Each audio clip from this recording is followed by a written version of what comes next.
First of all, I'd like to open by thanking QED Consulting and Indu in particular for both organizing this event and inviting me to join all of you.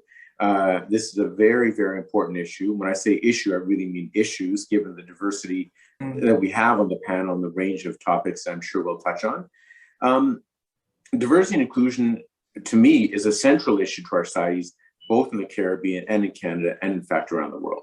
My remarks this morning, my welcome remarks, will touch on some of my personal experiences and beliefs and elements regarding, or my observations regarding Canadian society. Diversity refers to the full range of elements that comprise the human identity. For me, diversity is a reality of everywhere, every society in the world. Inclusion means the full and meaningful participation of all members of that society in economic, cultural, civic, and political life in their communities. Inclusion is a choice, and I believe it's very much the right choice. I'm sure you'll agree with me when I say that societies welcome and embrace diversity are stronger and more resilient than those that do not. And certainly at a time like now, we can appreciate the importance of resilience in light of the current pandemic.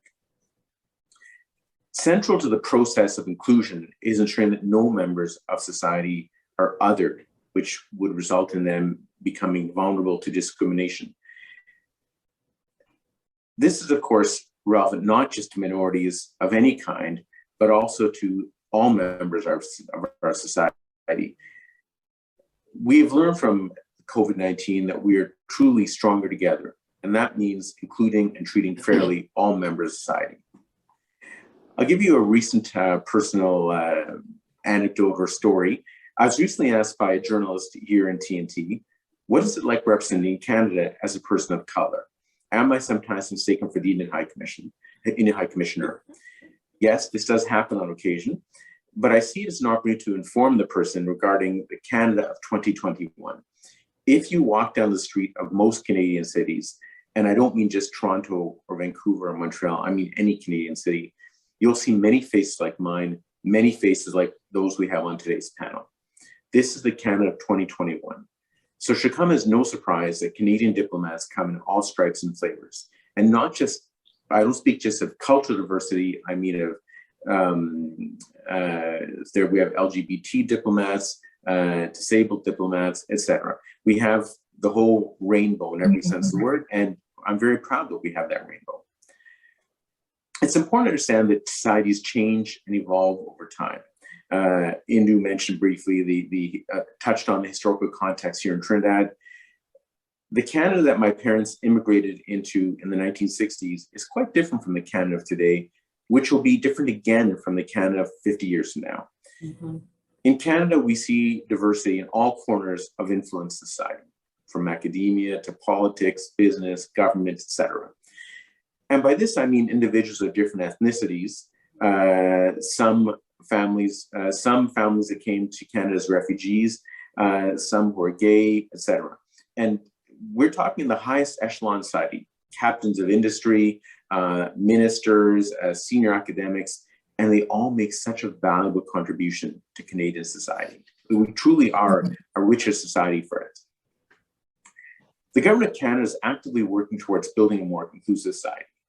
It is committed to respond to the calls to action in the Truth and Reconciliation Report. This relates to the treatment of Indigenous persons in Canada over the years.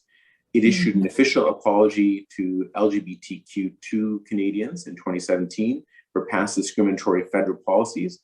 We recently banned conversion therapy. The Accessible Canada Act of 2019 aims to remove barriers for persons with disabilities. Canada's anti-racism strategy empowers all of government action against intersecting forms of discrimination. That said, the events of earlier this year, where many graves of Indigenous people were found at a number of residential schools across the country, is a stark reminder of the racism that Indigenous peoples faced and continue to face today. We must, as a Canadian, I strongly believe that we must understand and accept what happened and take active measures to address this tragic part of Canadian history. We're making some progress. There's more progress to be made, certainly. Appointing Mary Simon, an Inuk leader, as our Governor General was a good step, as well as addressing some of the recommendations raised in the Truth and Reconciliation Commission's report that I mentioned earlier. These are indicative of the government's commitment to addressing these historical and, unfortunately, in some cases, current wrongs. It's also important to bear in mind Canada has not always been inclusive, nor have we always been committed to supporting all of our diverse peoples. The first century of Confederation, so from 1967 onward, 1867 onward, I should say, continued colonial policies aiming to displace and assimilate Indigenous peoples. The country was marked with gender inequality and linguistic division, religious divisions, and systemic racism against non-Europeans. But by the 1960s, some progress was made. Universal social programs had begun to mitigate the worst extremes of inequality and exclusion. The race bar blocking most non-European immigration was lifted. Policies around bilingualism and multiculturalism in the 1960s and 70s were further indications of progress. Canada's Charter of Rights and Freedoms protected diversity even more.